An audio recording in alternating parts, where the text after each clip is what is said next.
Yeah, don't worry. We got the TV in maximum zoom mode, which means we lose 6 pixels on the top. But I need new glasses in it. Not much I can do about that. Although yet again, I shall be mentioning something about the world of today. So my idiot neighbour who had the garden around again, fucking yesterday, dirty bitch. Nosy cunt went across and was talking face to face with the builders. About 2.5 feet between their dirty mouths, even though they got face masks on. And I'll bet you any money they're excessively lucky cocksucker, ugly cunt. She got the fucking Pfizer or Moderna vaccine, so she's protected against every variant pretty much. Unlike me,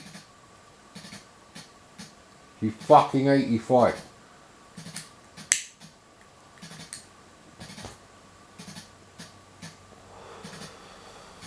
Now this game, Aliants,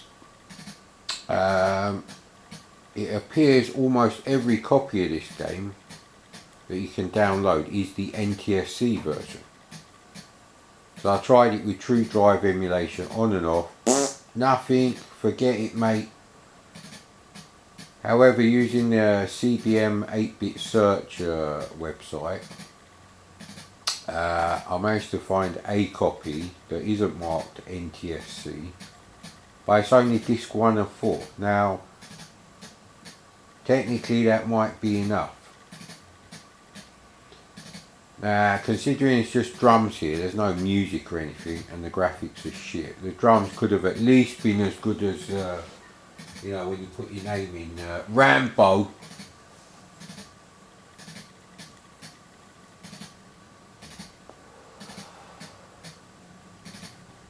I mean, this plasma TV, which cost as much as a used BMW, which would cost probably about £25,000 today. The BMW, not the TV. The TV's probably worth 300 to 400 quid if you're lucky. I can't sell it because I can't have people around my house because they might have 3 of the 4 versions of the virus. I'm not protected by it. Again, talking about the virus. Yeah, I don't really think I can do these reviews. But yeah, the fucking digitizer built into all these things, which is how you get, you know, an LCD or plasma or OLED to display composite video, is shit. It's worse than Rombo's Vidi ST, the first one. That's the kind of quality you get in, possibly with Vidi Chrome. Boy, there was some shit hardware. I don't know if you can actually skip any of this, if I'm honest.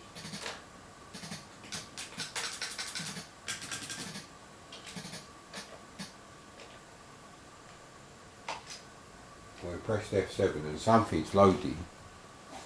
So the green light has come on the SD to AC. Now, I had to create a D81 image because this game comes on 2 discs and both sides are used on each disc, so that's 4 disc swaps, and there's no disc swap buttons on my internal SD to AC anyway. So I may have done enough for someone else's SD to AC with the disc swap buttons.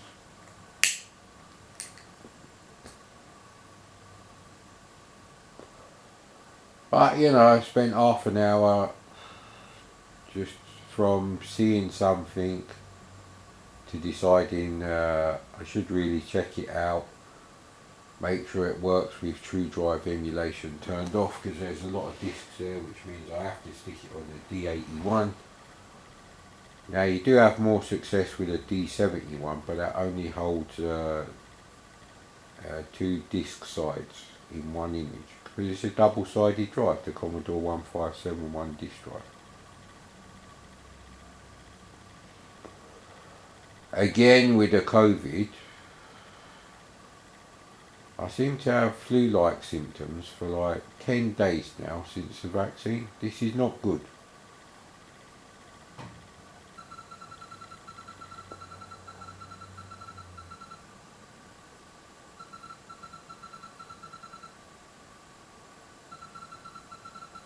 So the reason I wanted to have a look at this game is because it could potentially be like it came from the desert in space.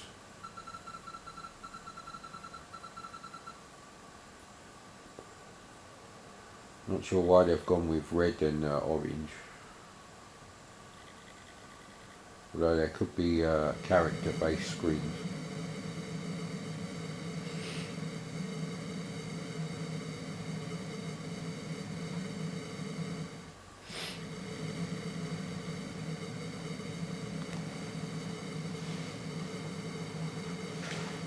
I don't know if I'm supposed to do anything here.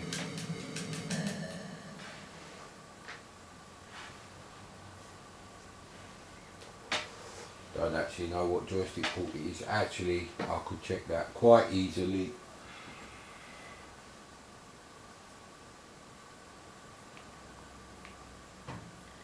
Self-employment grants that will be in place. Apparently, taxes are going up. More good news for the rich people? Yes, sir. Yes, sir. This is only one element of the support that we've put in place. So, for example, we've talked already about universal credit, where's support with game basic? Oh, bloody hell. housing allowance, mortgage holidays, bounce back loans, support that we've given to local Holidays. authorities that they.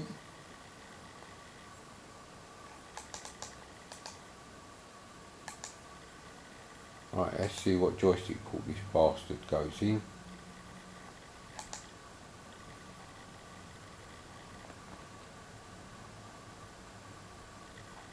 Yeah, it's joystick port too.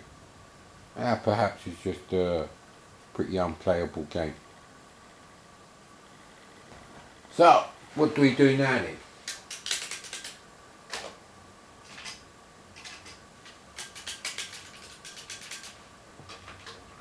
No, don't tell me I have to reboot the bastard. No.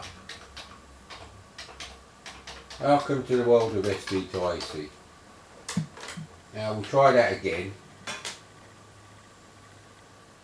Because it does appear to be working. So there is that. And I should have just put it in the root directory and called it Aliants.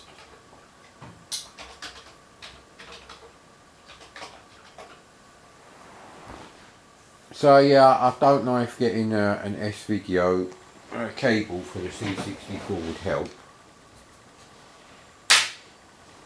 Now the annoying thing with S-Video from the C64 is you'll need potentially 3 different cables. Well, me, I don't really care about how many cables you need. Forgiveness. That's just the way it is nowadays. And you know, the Commodore 1701, 1702 monitors, they need a cable with 3 phono sockets, one for audio, one for chroma and one for luma, which is basically the separated colour and brightness from S-Video. However,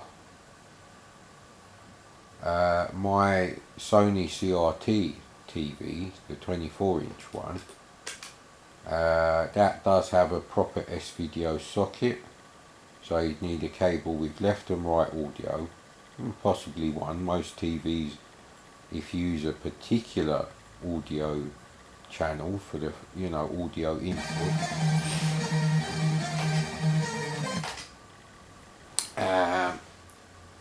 they will actually double up the audio on both speakers. Most portable TVs don't have stereo speakers anyway. And of course the good old SCART cable, which is the best invention for Europe, which Americans don't have. possibly Canadians don't have. I'm not sure about that. But you know, the SCART cable did actually give you RGB, S-video, all those kind of things, not just composite video. So, and you know, if you buy a SCART cable with S-video specifically for the C64, I could use it, possibly could use it on some TVs, but not all. So I could use it on the big CRT, but possibly not the portable Sony. Except maybe the latest one, which I don't like the tube on. They're shit.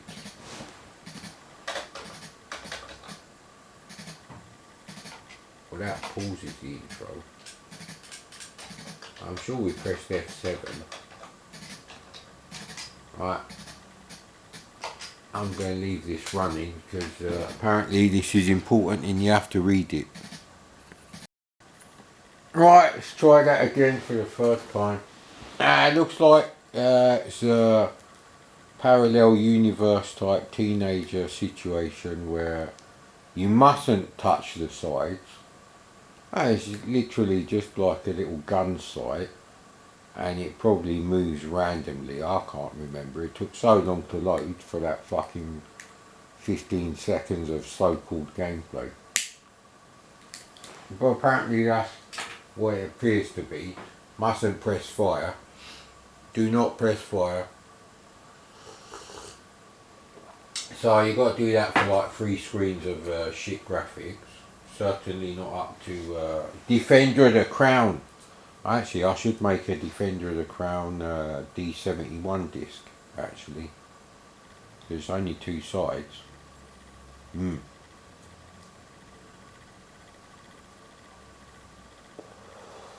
Of course, I couldn't tell you where my working copy of Defender of the Crown is. But when I did create the D81 image, which fucks up the loading music while it's loading, so I don't know if that's because it's created for the D81. But I can't get any version of Rocket Ranger to work without True Drive emulation on, so that's not going anywhere.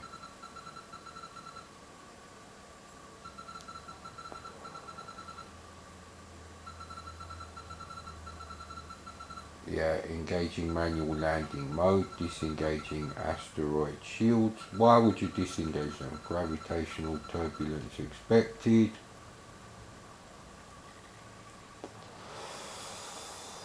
Fucking big massive asteroid with nail varnish up the yin yang, which is disgusting.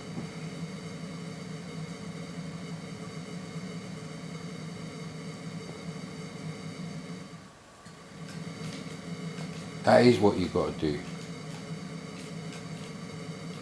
So we may actually get to play this game, because after these 3 rubbish screens,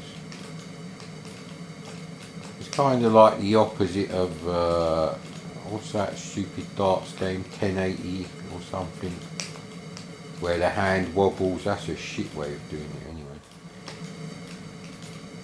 So let me guess, the tolerances are much fucking tighter now.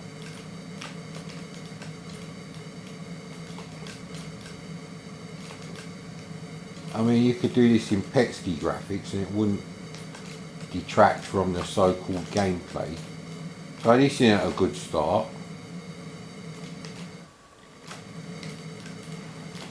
Just hurry up already, mate. My roll-up's going out, you cocksucker. So, you know, a typical thing, it's taken so much effort to get this game to work on a real C64 that I'm going to be overly critical with it. Especially when that happened. You cocksucker.